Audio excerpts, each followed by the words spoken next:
ya. Ada iman dalam arti semata-mata ucapan dan lidah tanpa dengan dibarengi hati.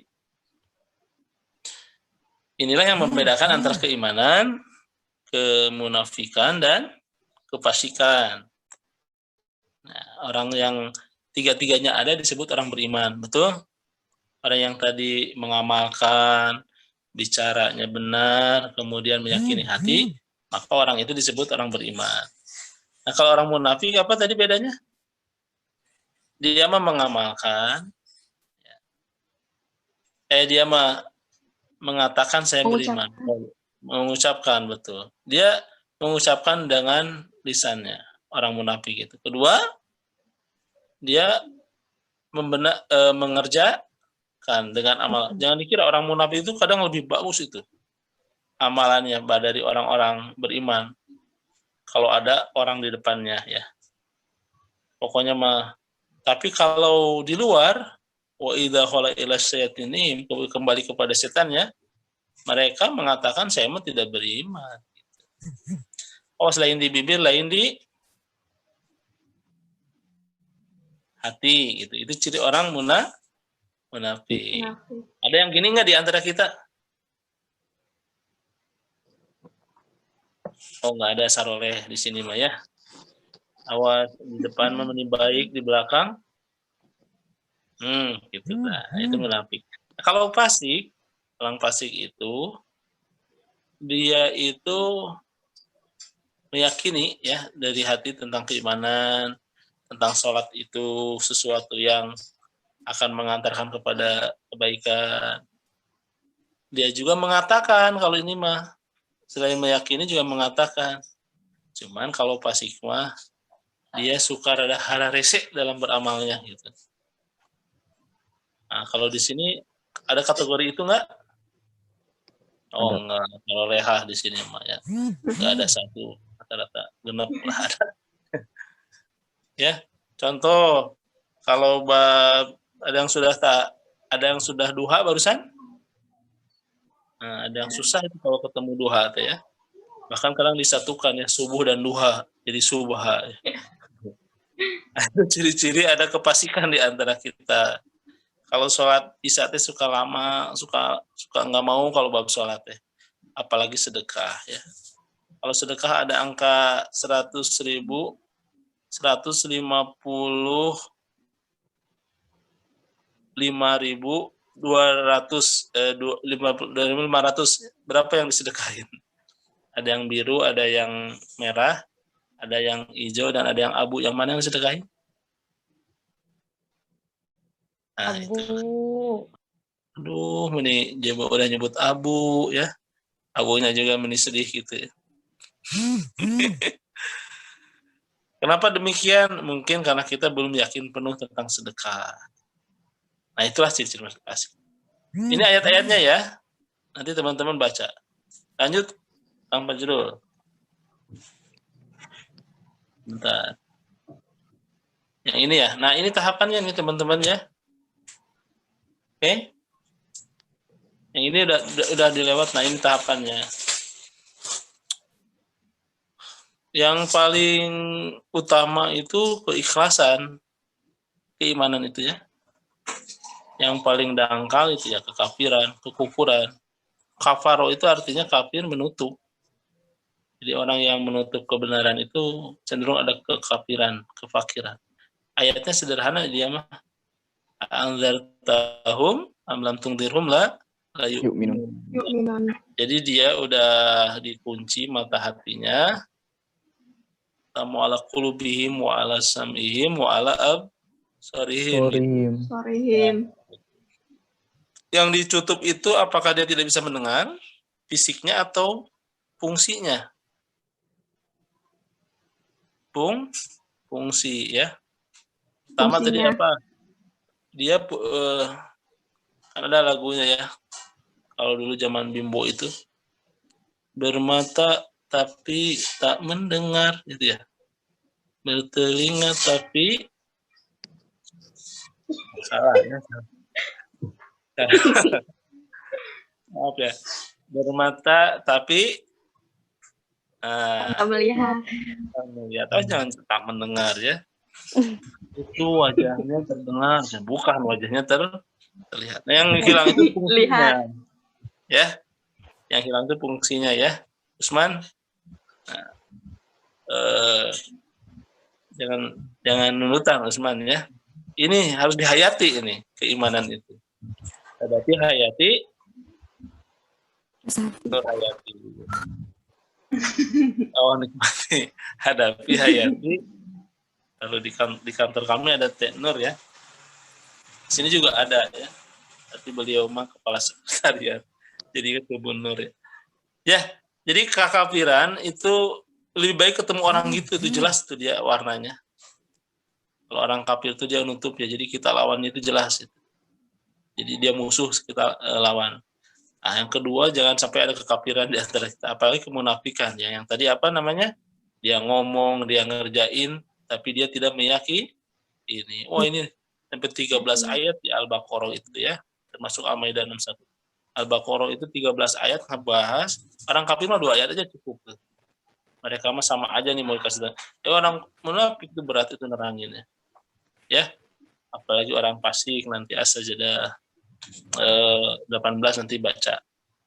Ada juga kategori muhsin. Muhsin orang yang berbuat muslim dulu. Nah, kalau kita mah kan mungkin hari ini masih muslim lah ya. Orang-orang yang dia berserah diri menyelamatkan. Kalau muslimah masih kene sholat, Islam aja gitu. Tapi kalau ada tetangga yang menjerit, kita suka ngasih sesuatu ke mereka. Berat, itu butuh keimanan ya. Sedekah itu butuh keimanan. Tadi aja dites ya. 100.000, 50.000, 20.000, 10.000, 5.000, berapa yang dikasihin? 2.000. 2.000 ya. Atau saya yang kurang salah pertanyaannya, ulangi lagi ya. 50.000, 20.000, 10.000, 5.000, 2.000 yang bagus sama 2.000 yang lecek yang mana? 2.000 yang bagus, lecek. 2.000. Itu. Jadi kita belum ke tataran masih muslim lah, belum musin. Musin itu orang yang ketika mungkin sendirian atau banyakan sama amalannya. Berat ini memang berat sekali aslinya. Orang-orang ihsan itu anta budallah ya, jadi seolah-olah ditetap Allah gitu. Nah, sekarang kan di sini mah coba saroleh gini tampilannya juga ya. Ahli surga semua di sini. Angin surga kelihatan gitu. Kalau udah keluar diopkan ya, angin ribut ini nanti yang terjadi ya. Itu. Dan orang muhsin ada orang nggak ada orang dia tetap melakukan kebaikan. Itu berat sekali. Dan orang-orang yang berbuat anta budallah kana kataroh fa ilam takun tarhu fa innahu yaroh ya. Yaroh kaya. Walaupun tidak ada juga soalnya Allah melihat kita. Itu teh namanya muhsin. Muttaqun ya. Muttaqun itu sifat ya. Jadi sekali lagi ini yang dibahas ini adalah sifat-sifat ya. Nih. Pernah siapa ya yang sekarang petinju terbaik siapa? Mike Tyson ya, mungkin dulu pernah dengar Mike Tyson, pernah dengar? Ya. Mike Tyson itu seorang petinju. Apakah setiap petinju tiap harinya nih tinju gitu? Tidak. Itu di depan ada preman lagi bertinju gitu ya dengan tukang angkot gitu. Apakah dia seorang petinju bukan? Bukan ya. Dia seorang preman kan tadi judulnya gitu ya. Cuman jadi bagi orang yang sudah melekat ketakwaan, dia tidak terlihat sholat juga tumbuh ketakwaan. Jadi seorang profesi petinju, ajar dia nggak bertinju juga tetap aja disebut petinju gitu.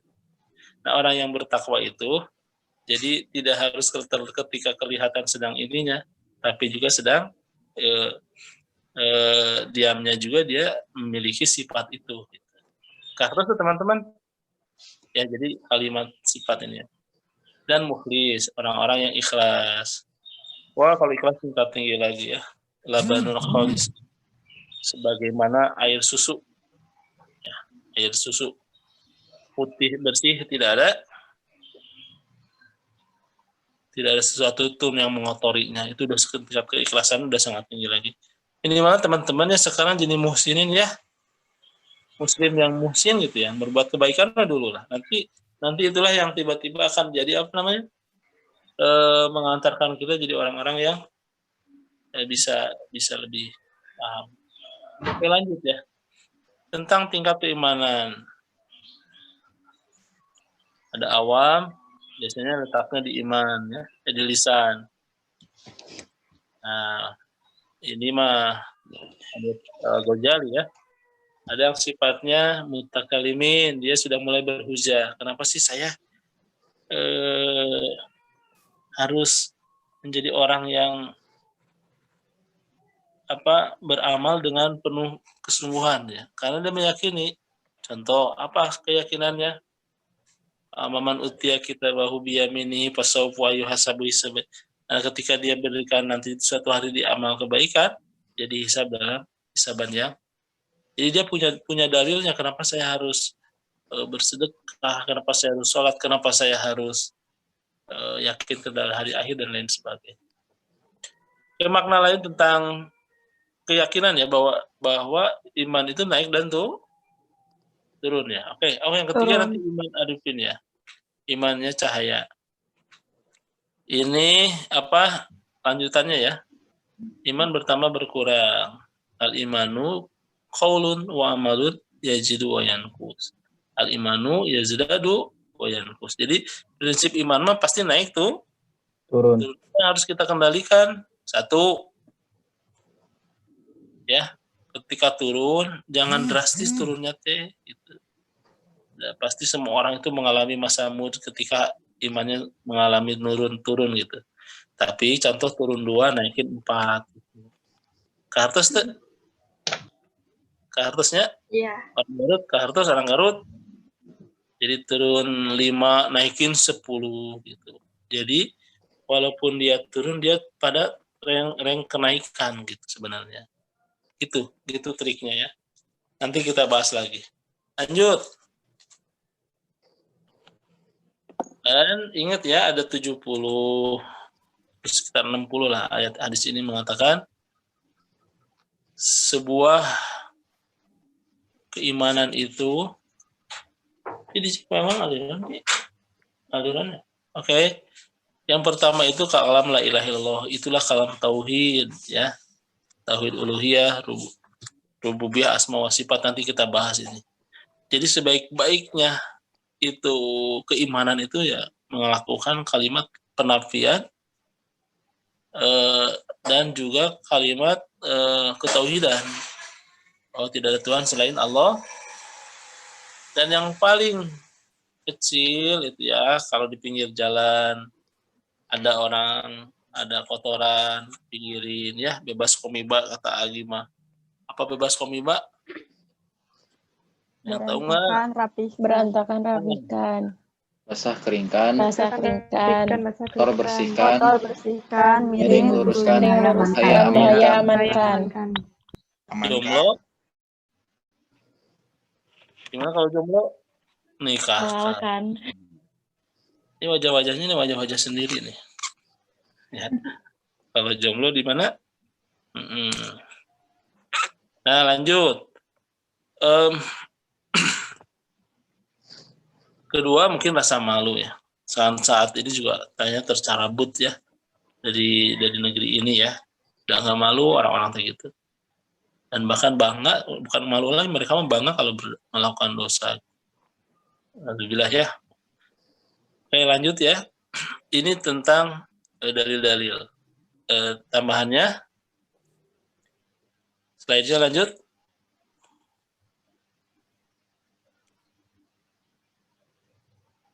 Ini juga boleh dicatat sama teman-teman ya. Iman dalam Al-Quran. Saya tidak hanya sebutkan ayatnya saja. Nanti PR-nya ini kerjain ya. Ada tugas pribadi. Karena tadi ditanya Fajrul ada tugas pribadi. Ada nih ayat tugas pribadinya nanti teman-teman ngerangkum yang ngerisum, nge-highlight materi-materi berkaitan tentang Tauhid 1 ya.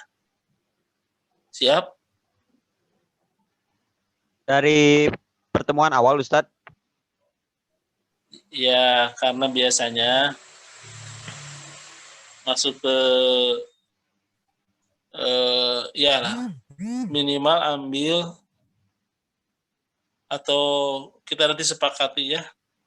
Contoh 5 pertemuan pertama grup ini, 5 pertemuan kedua grup itu.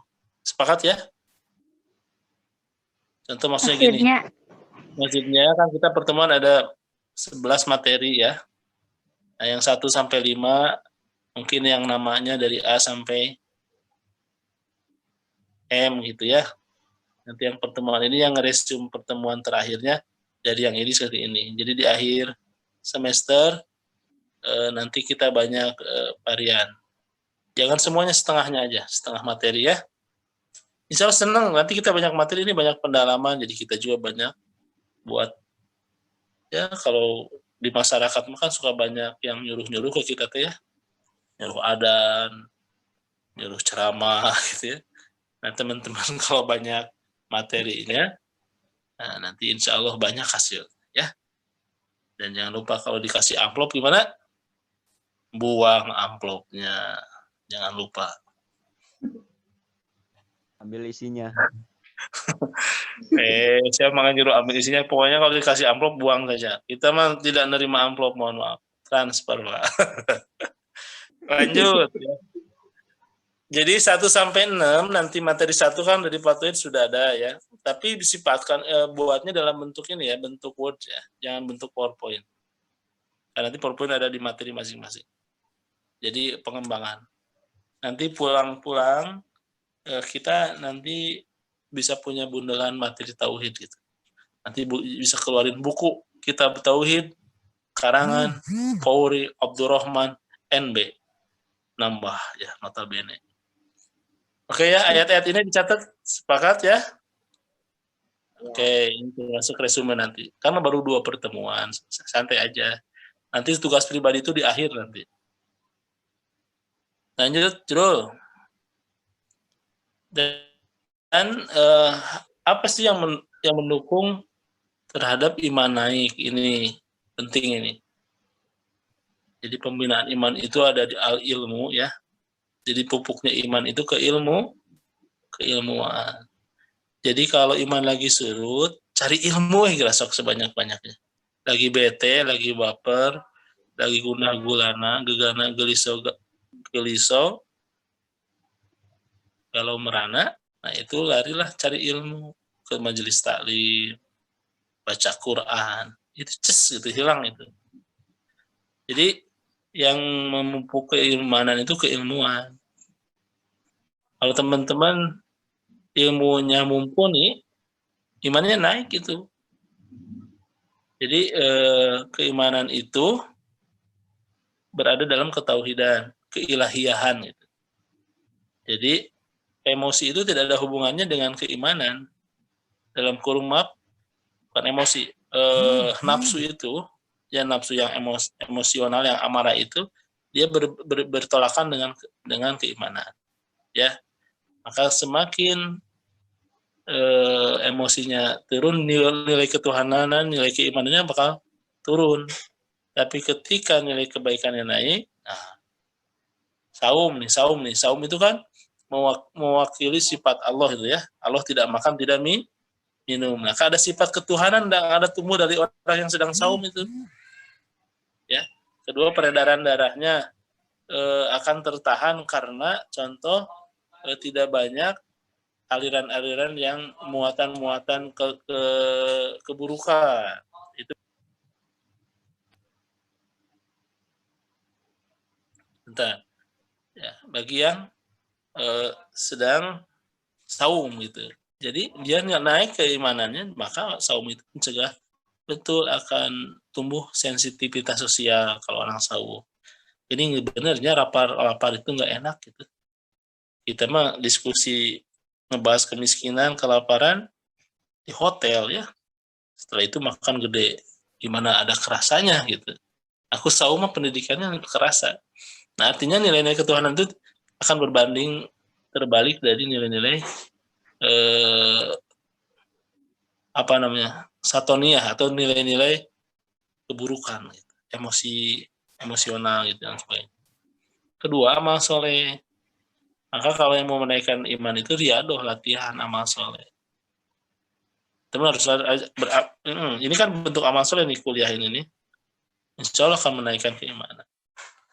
Tentunya amal yang baik itu namanya amal yang kesungguh-sungguh, namanya jihad. Ya, nanti ayat-ayat ini dieksplor ke teman-teman ya. Keempat, tentang penyerahan diri. Jadi iman akan kuat ketika kita meyakini ya sebenarnya kita mah tidak lemah, tersesat, doib lemah, ya, doib itu lemah, tersesat, dan satu lagi kita lemah, tersesat, dan satu lagi adalah antum dolun pada itu miskin, fakir gitu tuh ya. Jadi tiga kita tuh cirinya tiga ya, lemah, fakir, doib lemah, fakir, dan tersesat. Kalau ngedoa itu cirinya harus gitu ya. Kalau ngedoa ke Allah, jangan saya merasa tenanglah ya Allah, saya juga bisa sendiri, jangan. Dan hanya nggak akan Allah ijabah itu. Jadi saya itu orang yang lemah ya Allah, doib di hadapan. Saya tuh tersesat, maka ya Allah, dan berdosa, satu lagi berdosa. Maaf, lupa ya Kang Toid. Ada hadis kursi yang mengatakan antum dolun, kamu itu tersesat ila man hadaitu, kecuali orang-orang yang aku berikan petunjuk. Kedua, kamu itu fakir, kecuali orang ila mang agna itu, kecuali orang yang aku kayakan, cukupkan rezekinya. Ketiga, lemah, kecuali yang aku kuatkan, dan kalian itu semuanya berdosa. Ya, kecuali orang yang aku berikan ampunan, astagfirullah, maka mintalah ampunan kepadaku, nanti aku berikan ampunan ya. Jadi teman-teman pahami 4 poin. Jadi kalau lagi doa itu ya Allah, saya lemah nih, kuatkan. Saya ini ya Allah fakir, cukupkan. Kalau ada sedikit merasa itu udah berat doanya diterimanya. Faktor yang lain adalah keridhaan Allah. Jadi walaupun sudah berusaha, yakin sebenarnya rahmat Allah itu kalau sudah tumbuh ya, sekecil apapun amalan kita. Pernah dengar ya kalau ada yang pelacur masuk surga? Sering dengar ya. Tiba-tiba ada pelacur masuk surga. Tapi tiba-tiba tumbuh rasa cintanya ya, rasa sayangnya terhadap makhluk Allah gitu. Tiba-tiba pas dia berhenti di pinggir sumur ngambil air, lihat hadisnya agak panjang nih ya. Lihat seekor anjing sedang Kehausan. Timbul tuh rasa sayangnya tuh. Kasihan ya, sampai ke anjing kikian gitu. Maka akhirnya dia tercetus ide untuk turun ke sumur itu dan mengambil air ya, mengambil airnya dengan namanya kup ya, semacam plastik ya. Alas kaki plastik gitu ya, diambilin di atas. Kemudian si gogoknya itu si anjing ya, bukan gogok ya. Kalau gogok apa? Suara anjing. Kalau anjing, kalau lemesnya anjing apa sih? Bagaimana supaya lemesnya anjing gimana? Dihamplas ya. Maaf, bercanda biar lemes ya dihamplas ya. Nah akhirnya dikasih anjingnya itu sampai dia nanya, ya mungkin dramatisnya begitu. Hari cecete siapa nih bager-bager teh? Aku sedang kehausan, kau berikan aku setetes air jernih ya. Wah, ada diam, Cek siapa? Cek Patohi tampaknya. Begitu itu amat redaksinya mah ya. Nah, hingga akhirnya si anjing itu berdiri lagi dan dia nampak terlihat segar, kemudian berlari. Nah, dengan rahmatku kata Allah, dosa-dosa pelacur ini saya ampuni gitu. Apa hikmahnya nih? Setelah pulang dari kajian ini, kita sama-sama cari Awas, ya salah kesimpulan ya. Setelah kajian ini kita sama-sama cari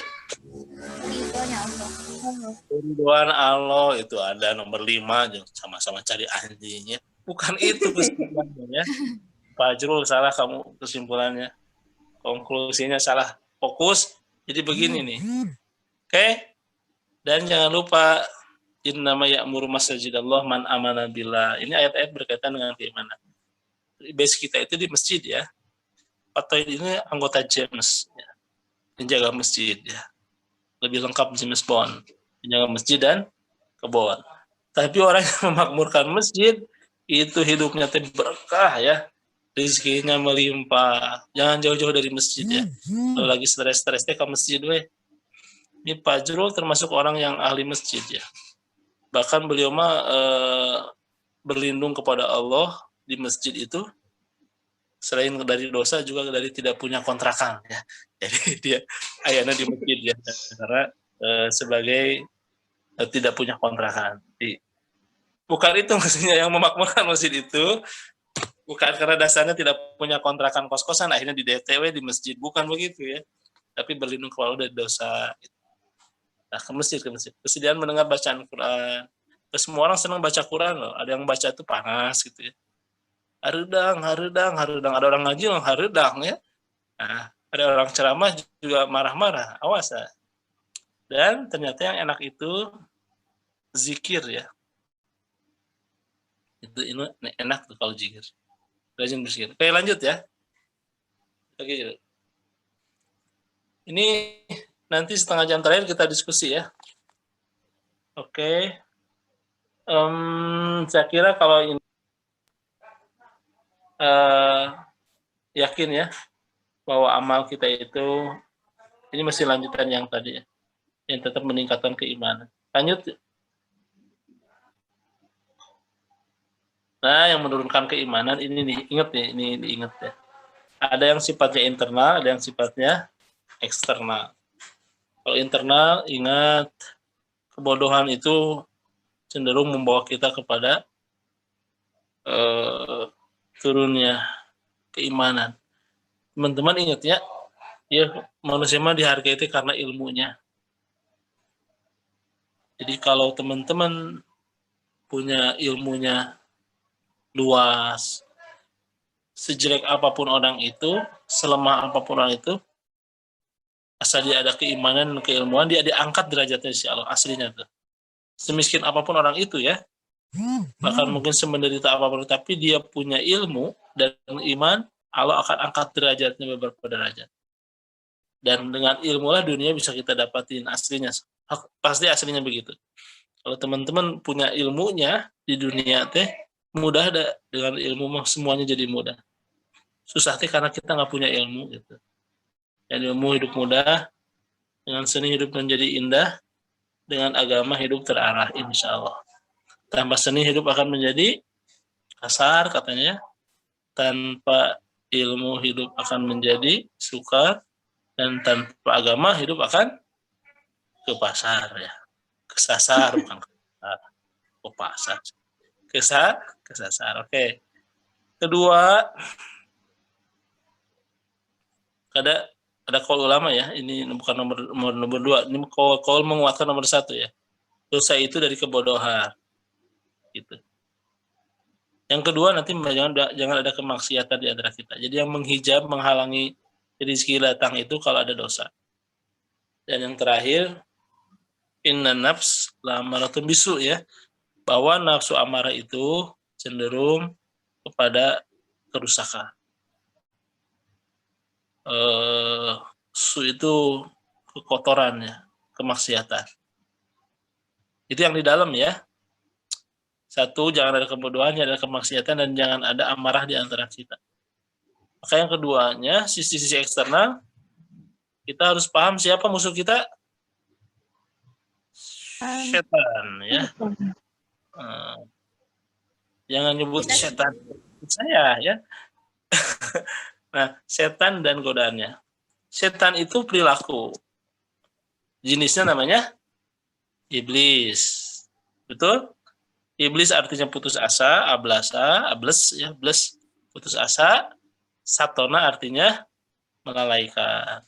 Jadi siapa yang sering melalaikan itu pada akhirnya setan. Itu dari kalangan jin dan manusia. Minal jinnati tiwana. Apa fungsi mereka? Melalaikan. Kalau hari ini mau kuliah, banyak alasannya gitu ya. Nah, udah jangan kuliah nih, teramai gitu ya. Kayak konsumsian, kuliah online mah nggak ada konsumsinya gitu. Nah, akhirnya dia nggak kuliah. Nah, orang yang ngajak itu pada hakikatnya, kalau orang-orang yang pikas sebelin gitu kita nyebutnya, dasar iblis apa dasar setan? Biasanya mah Dajjal, Ustadz. Iya.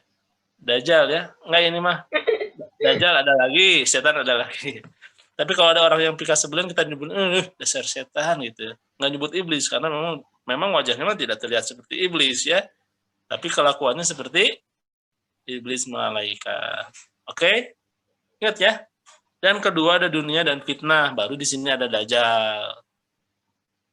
Doa terakhir gimana? Allahumma, at-tahiyat terakhir.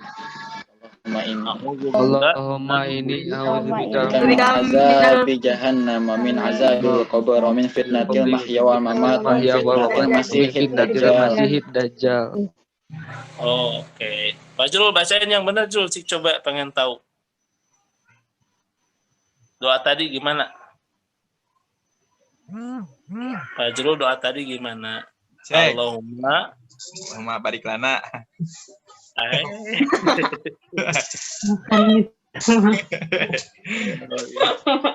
Dajjalnya mau dimakan parah. Aduh. Oke ya, lanjut. Aduh, ini Dajjalnya mau dimakan.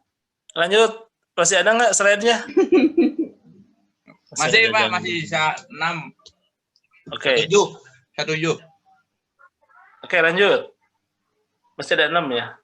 Oke. Hal yang meliput keimanan, 1, maksiat, 2, keriaan, 3, musyrik, 4, takabur, 5, nifak, ya, sifat, dan 4, fasik yang sudah dibahas. Ini nanti bahasan yang ini ada di bahasan semester 2 nanti. Ya.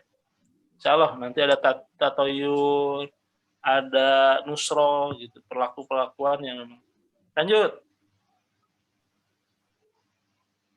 Oke, ada 7 dosa yang memang ini sering kita dengar ya, yang tak besar ini dosa yang tidak diampuni: syirik, sihir, membunuh jiwa yang yaqtuluna nafsallati ahramallahu illa bil haq ya.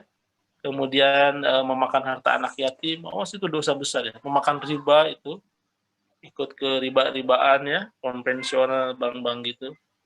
Lari dari medan tempur, kabur gitu. Dan menuduh wanita baik-baik itu berbuat melakukan jinah, wala yaznun. Nah, ini masuk kategori 7. Ini ayat ini, hadis ini terkenal lah saya kira ya. Bukhari Muslim Sahih. Ini nanti dibahasnya biasanya semester 2 nanti.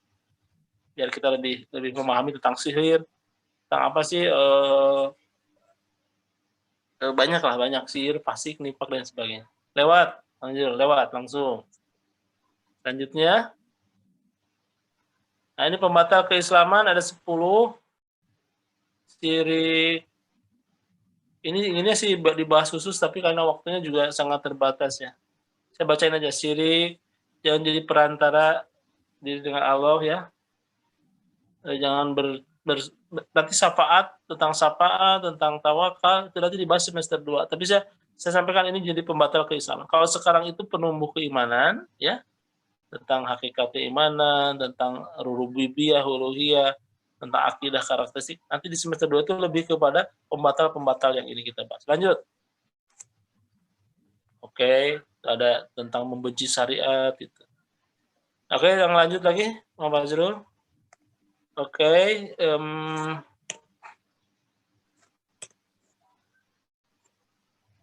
sifat-sifatnya, yakinlah, mudah-mudahan ini tetap kita akan bahas tentang bahwa kita sebagai orang beriman harus ada keteguhan ya, ketegasan, dan terus mencari dan menambah keilmuan Dan juga kalaupun ada kekhawatiran, khawatir yang terbaik ya.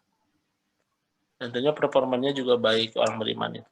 Lanjut. Dan terakhir, manfaat ini bisa secara manfaat ya. Apa? Orang beriman mah pasti jiwanya tenang, hatinya tentram, urusannya lancar, anak-anaknya soleh-soleha, pergaulan yang penuh dengan berkah, ketemu orang-orang solehah, memiliki sifat syukur, memiliki sifat sabar, tumbuh kasih sayang, dan kecenderungan muncul keberanian ya. Karakter baku lah nanti dibahas sama Ustadz Mulia. Jadi yang kayak begini ya. Karakter baku itu baiknya apa?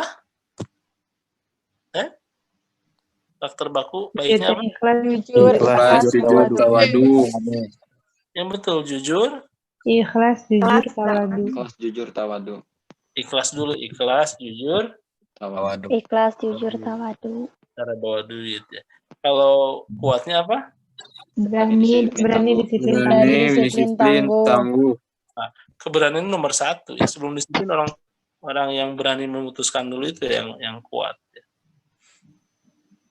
Nah itu teman-teman ya, dan tentunya ada keberkahan langit bumi ya bagi orang-orang yang beriman. Saya kira itu yang bisa disampaikan. Kalau ada pertanyaan boleh.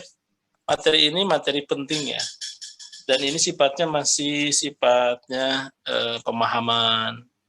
Nanti aplikasinya teman-teman sendiri.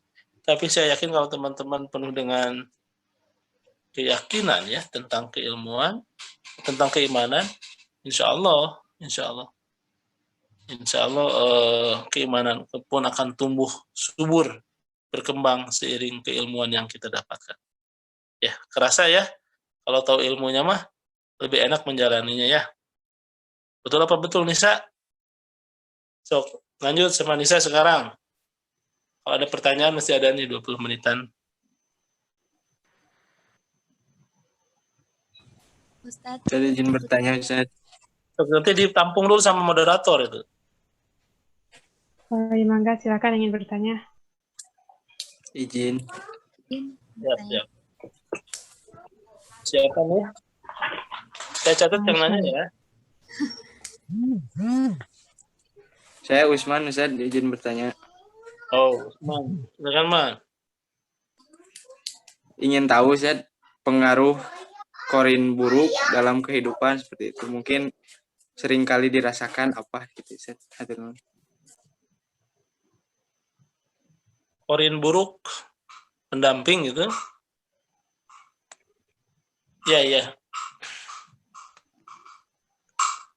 Langsung dijawab apa ditampung 3 dulu? Boleh. Pertanyaan kedua. Izin nanya, Putri. Mangga Teh Putri. Jadi Putri mau nanya sedikit cerita karena di sini kan Putri juga bingung kan itu tuh korin. Teh Putri, afwan suaranya. Suaranya agak lebih besar lagi. Jadi kedengar? Ya. Nah, jadi di sini Putri tuh agak bingung sih. Ini tuh korin atau bukan? Karena Putri sering lihat yang kayak gitu kan. Itu kan juga termasuk sesuai dengan catatan tadi, faktor eksternal kita dalam faktor eksternal menurunkan iman kan. Nah, kalau Putri percaya bahwa itu memang ada karena Putri sering lihat, apakah iman Putri juga termasuk kurang? Ataukah juga Putri harus dengan cara lain? Bukan berarti Putri percaya, bukan berarti harus minta tolong sama mereka. Tapi Putri menghargai keberadaannya itu, apakah iman Putri termasuk iman yang agak turun atau gimana? Gimana Putri? Terlihat gimana? Bagus nih. Melihat yang itu Ustadz, makhluk-makhluk yang Makhluk goib. Seperti gimana? Boleh nggak case-nya ini kan ya nanti kita bahas ini. Karena ini fakta ya, fakta dalam pandangan. Kalau Putri lihatnya ketika sendirian apa ketika banyakan? Ya kalau lihat biasa gini aja ya udah kelihatan Ustadz. Nggak harus sendiri, nggak harus nggak harus kalau dekat sama orang. Ya kalau mau kalau di situ ada, ya matanya kelihatan gitu. Oh, bentuknya seperti apa bentuknya? Seperti Pak Jurul kah itu? Pak itu ada rapat Pak, dipanggil Pak. Siap, siap. Ya kalau dilihat kayak sehari-hari itu kan beda-beda Ustadz, bentuk hantunya gimana kan. Tapi kalau teman Putri itu orang Jawa yang suka ngikutin Putri kemana-mana. Oh ya. Siap. Oke, nanti Put kita bahas. Nomor 3. Saya Ustaz. Oke.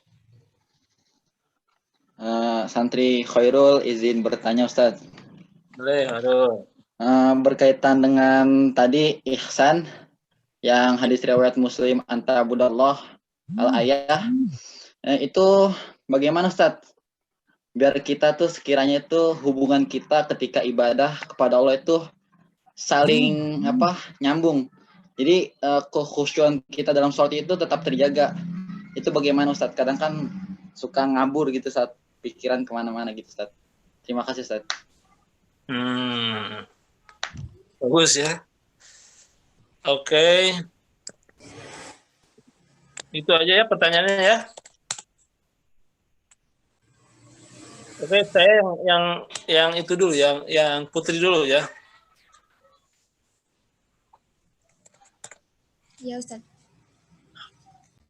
Ini udah lama bisa melihat? Udah dari Tampakan. kecil. Indigo ya? Kemarin sempat dibuang, tapi pas kan udah nggak bisa lihat kan. Tapi pas Putri pas ulang tahun umur 15 tahun bisa lagi lihat seperti itu. Wajahnya tampakannya sama. Apa? Penampakannya sama bentuknya. Ya beda-beda Ustaz, tergantung sama tempatnya gitu. Oh gitu ya. Oke ya, ini memang fenomena ya. Saya sendiri ya, alhamdulillah ya sampai dengan hari ini belum pernah bertemu dengan yang disebut jin gitu ya. Apalagi hal-hal yang seperti ini.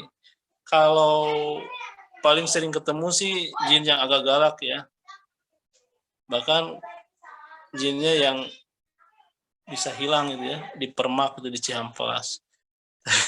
Itu mah jin blue jin ya. Oke, sebentar ini. Ini gini. Putri ya, terlepas Putri bisa melihat atau dalam kurung ya menyaksikan seperti begitu ya. Tapi kalau dalam bahasa logikanya kan, jinun artinya sesuatu yang tak terlihat sebenarnya. Jin itu, baik itu yang mungkin yang goib itu, saya nggak pernah melihat yang goib-goib gitu. Makanya saya nanya kalau nontonnya itu lagi sendirian apalagi banyakan. Karena kecenderungan orang itu kalau lihat sesuatu yang mungkin lihat apa namanya hantu atau apa gitu, suka lagi sendirian gitu ya. Nanti mah tanya ya, kamu KTP-nya orang mana gitu ya. Here. Pertama gini, jinnun itu dalam kamus Al-Munjid itu artinya sesuatu yang tak terlihat. Atom artinya atom.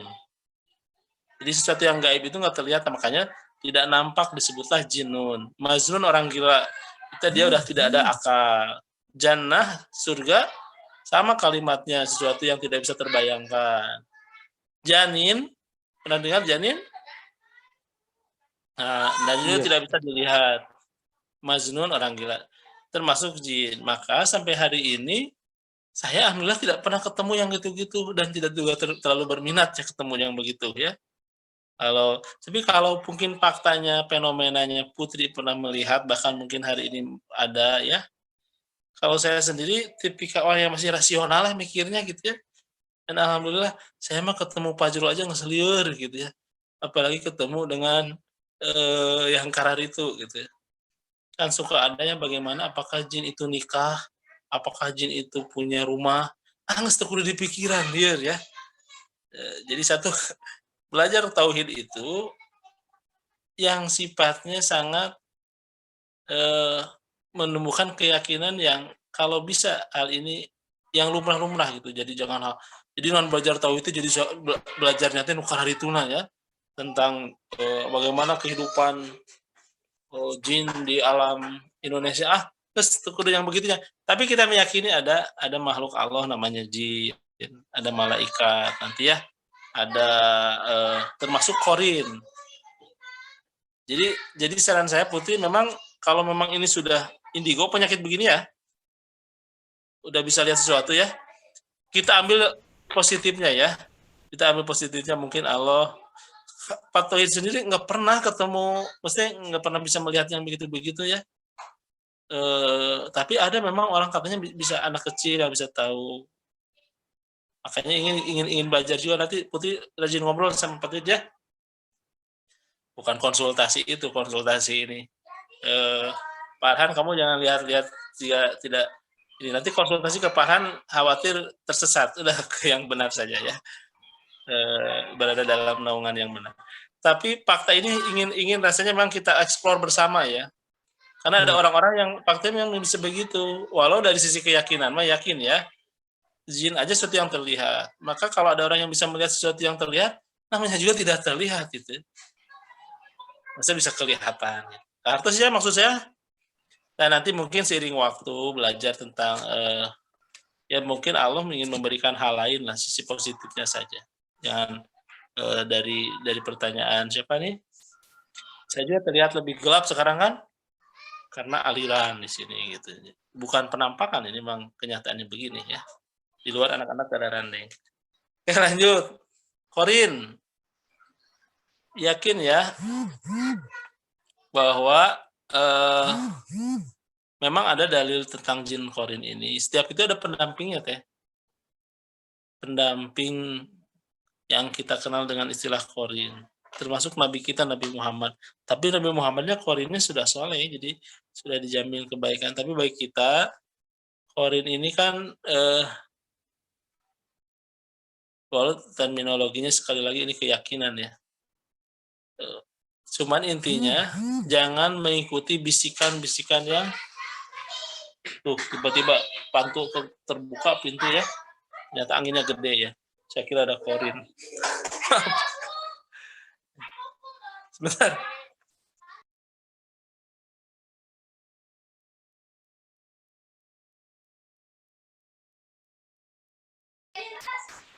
Maaf ini banyak. Oke, lanjut ya. Jadi korin ini adalah sesuatu yang memang ada dan menyertai manusia ya. Ada hadis mengatakan dalam ayat, bukan hadis ayat ya, bahwa qala qarinuhu rabbana ma atghaituhu walakin kana fi dalalin ba'id. Yang menyertai manusia itu berkata, ya Tuhan kami, aku tidak menyesatkannya, tetapi dialah yang berada dalam kesesatan yang jauh.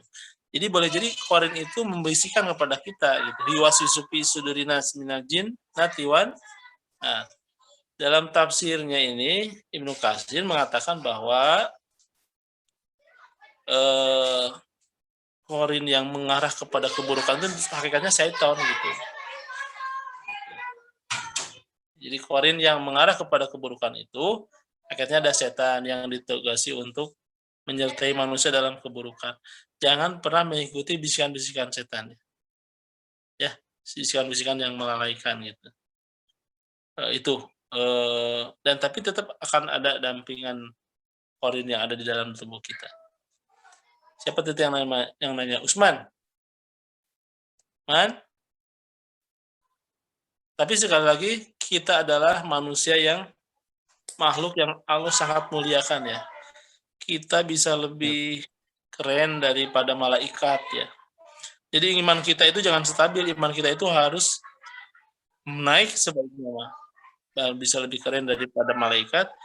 Jangan lebih buruk daripada, bahkan bisa lebih buruk dari setan dan termasuk dari korin ya, kalau mengikuti kehendak jin korin atau setan ini. Jadi Ustaz contoh realnya tuh bisikan saja korin yang buruk tuh.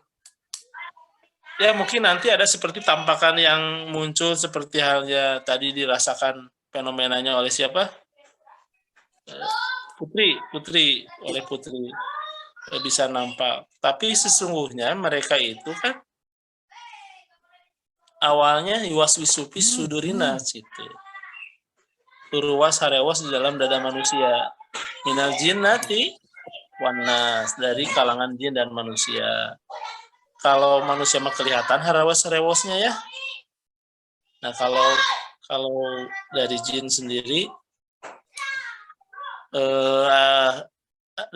sendiri mungkin dalam bentuk bisikan yang nanti tiba-tiba terpikir untuk melakukan keburukan dan sebagainya. Makanya satu, hindari hal yang seperti begitu. Jadi kajian tauhid mah kita mengetahui untuk ada yang harus kita tinggalkan dan kita mengetahui ada yang harus cukup kita pahami aja ya. Prinsip agama mah begitu. Dan ada yang kita ketahui untuk kita amalkan gitu. Ya. Jadi tidak semua Al-Qur'an itu isinya harus diamalkan, ada yang cukup kita yakini saja gitu. Kayak alif lam mim ro, alif lam mim shad, alif lam ro. Apa artinya? Ya, apanya alif lam ro? Ro itu adalah apa-apa. Udahlah gitu. Kecuali para mufasir mungkin ya. Tapi bagi kita cukup ya, yakini aja. Oh, ini tuh bentuk ini. Begitu, Usman. Sederhana dulu ya, jawabannya praktis aja dulu, jawaban praktis. Tapi kalau jawaban akademisnya mah bahwa memang di dalam diri kita ada jin korin yang tadi di ayat berapa? Quran surat Al-A'raf ayat 200 ada itu ya. Ayatnya yang mengatakan demikian, dan mereka itu pada akhirnya ingin memasukkan dan menyeret kita dalam keburukan ya. Dan mereka itulah sebetulnya korin yang bermakna dalam tafsir Ibnu Katsir sebagai sesuatu yang mengajak kepada bisikan-bisikan setan. Oke, yang ketiga tentang muhsinin ya. Muhsinin ya. Ihsan. Bagaimana cara khusyuk? Ihsan ya. Ihsan itu pertanyaan dari Syairi. Jadi begini ya. Hairul. Hairul ya, bahwa ihsan itu ini puncak amal yang mendahulukan membalas sesuatu berlebih gitulah. Prinsip ihsan itu kita melakukan amal lebih gitu. Nah, contoh. Kan di dalam kebaikan itu ada albir, al-khair, khair. Siapa namanya tadi? Khairul? Khairul, kamu juga adalah temannya ihsan ya. Nanti puncaknya namanya ihsan. Nah, kepada orang tua itu kalimatnya ihsan. Wabil walidaini ihsanan. Karena kalau orang tua kita hari ini masih 10, sangat enak ya wajah saya, jelek ya. Nah, sekarang muncul lagi. Lebih bercahaya karena ada lampu yang terbuka. Wabil walidaini, kalau ke orang tua itu kasih lebih gitu. Jadi prinsip ihsan itu dia melakukan sesuatu yang lebih ihsan ya. Wabil walidaini ihsanan. Ibumu yang telah mengandungmu kurhan wa wadu'atu kurhan wa hamlu wa bisaluhu salasuna sahron gitu ya. Dari Alil Al-Ahqab, ada juga yang didaril dari surat Luqman, wabil walidaini ihsanan hamalatu ummuhu wahnan ala wahnin. Nah, orang yang melakukan ihsan dia tergerak hatinya bahwa dia memang terasa dilihat ku Allah gitu. Dan itu tidak melihat momen waktu apapun gitu. Kayak kita berbuat kebaikan ke orang tua gitu. Ya. Kira-kira ingin rasanya optimal ya kalau ngedoa itu. Kalau seperti Pak Tohi ini ibu kan udah nggak ada ya. Kalau maaf suka ada ini. Ingin kan saya tuh anak paling kecilnya dulu ya. Jadi kalau ke orang tua suka ingat gitu. Andai ibu masih ada gitu hari ini, saya ingin habis-habisan ngasih gitu. Karena apa? Ya mungkin karena pas saya anak ke-8, anak terakhir, ibu itu paling banyak berjasa, sampai terakhir kuliah, saya nikah, 40 hari setelah saya nikah dan menentukan izin ke orang tua mau ngekos di DT gitu, malamnya ibu meninggal. Jadi saya termasuk orang yang tidak melakukan ihsan sebenarnya kepada ibu saya. Nah, prinsip ihsan itu bayangkanlah gini, kalau kita ingin berbuat kebaikan kepada orang yang kita cintai, dan itulah yang akan menggerakkan jiwa-jiwa keihsanan. Nah, saya cari dalilnya ya.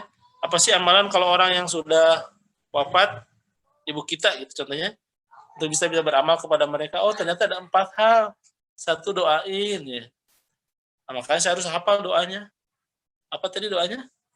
Kan Allah membaikkan Allah maghfir lahu warhamhu wa'fu wa akrim bil wasim Allah masih harus hafal sampai dalil-dalil itunya ya. Allahumma abdul zawjana min jawab ahlan Allahumma adaron min diarin wa ahlan gitu. Allahumma la tahrim ajrin wa tudina Allahumma sampai doa kita itu doa terbaik buat ibu kita. Itu. Nah, itu bentuk ihsan namanya. Kedua, kita harus menyambungkan silaturahmi ke sohib-sohibnya. Maka kalau pulang ke tempat ibu ya saya, pertama yang kadang suka kepikiran apa coba? Nyari balad-balad ibu saya dulu yang suka pengajian. Yang kadang ya kalau ketemu langsung saya tangkep gitu ya. Tangkepnya saya peluk gitu. Tiba-tiba suka kaget ya. Jangan dibayangin ibu-ibu usia 40 ya, usia udah mungkin sekarang 70 gitu ya. Nenek-nenek ya. Nama-nama orangnya juga masih nama orang dulu, Mbak Ino gitu ya. Siapa ini? Tangkep waktu ini putar siapa masih ingat putar almarhum. Wah, udah gitu saya kasih itu. Dikepelan cek orang Sunda mah tangannya tuh ya. Kasih ke saya. Si batu enggak ya? Mungkin berapa yang merah atau yang biru gitu, yang hijau. Iya, doainnya emak gitu. Saya nyebutnya emak ke ibu. Nah, itu teh bentuk ihsan.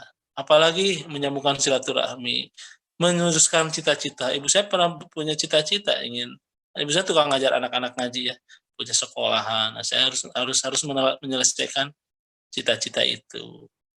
Nah, itu teh ihsan. Jadi prinsip ihsan, Hairul, akan kuat ketika kita ada termotivasi melakukan sesuatu lebih.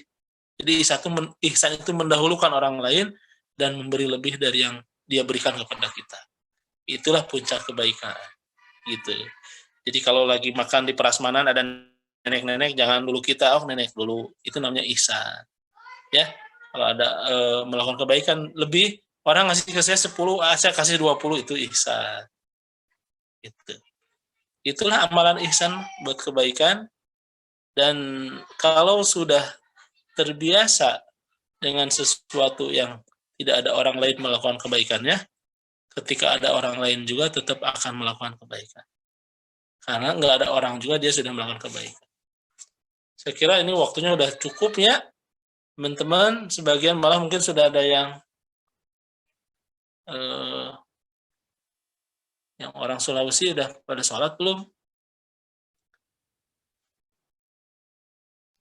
Oke, itu dulu materi yang satu, nanti saya share ke Fazrul atau ke grup. Yang 2 juga ya. Terima kasih nih Putri yang sudah nanya tadi. Nanti bisa diskusi panjang ya Putri ya. Putri itu dekat DT Sumsel? Iya. Atau memang di sana? Apa? Ikut bantu relawan di Sumsel nggak? Oh, enggak Ustaz. Ikut aja ya, program beasiswa di Sumsel ya, DT Sumsel. Oke, Herul. Mana Herul? Hadir Ustaz. Herul, kamu dari mana? Dari tadi di sana ya? Dari Tangsel, Ustaz. Oh ya, Tangsel ya. Saya ini dekat SMA Askia. Askia. Oke ya. Intinya teman-teman, insya Allah materi kita terus dikembangkan ya. Karena ini penting ya. Dan kata Ustaz Mulyadi sebagai kepala Dikti ya, perguruan tinggi STAI, hal yang paling penting dalam kajian STAI itu adalah selain kedetian, ilmu tauhid ini. Karena kita core-nya di sini. Karena kita punya kompetensinya di sini gitu. Lulusan-lulusan di sini adalah lulusan-lulusan yang cerdas pikirannya ya, seluas angkasa raya, ikhlas hatinya, seluas samudra raya, dan fisiknya keras baja. Bisa diikuti. Satu apa? Pikirannya seluas angkasa raya, kerja keras sekeras baja. Dan jangan lupa hatinya seluas samudra raya. Itu namanya judul sinetron ya. Saya kira itu. Terima kasih atas kerasa dah lebih sejam setengah lebih ya. Kita ketemu lagi insya Allah nanti di semester 3 di pertemuan 4. Nanti kelompok siapa ya? Rifa ya? Rika. Rifa Ustaz. Rifa nanti tentang karakteristik akidah Islam. Nanti di sini banyak diskusi lah, silakan ya. Tapi hanya mendampingi, menyimak, dan nanti memberikan konklusi ya. Selamat ketemu lagi Jumat depan, maaf, minggu depan. Dan belnya sudah bunyi ya. Terima kasih. Assalamualaikum warahmatullahi wabarakatuh. Silakan moderator. Waalaikumsalam warahmatullahi wabarakatuh. Khairan Ustaz. Semoga Allah meridhai dan apa yang kita pelajari ini dapat Allah tanamkan keimanan sehingga kita bisa mempersiapkan pertemuan dengan Allah dengan sebaik-baiknya. Baik, kita akhiri dengan bacaan hamdalah. Alhamdulillahirabbil alamin. Baik, kita majelis. Subhanakallahumma wa bihamdika. Assalamualaikum.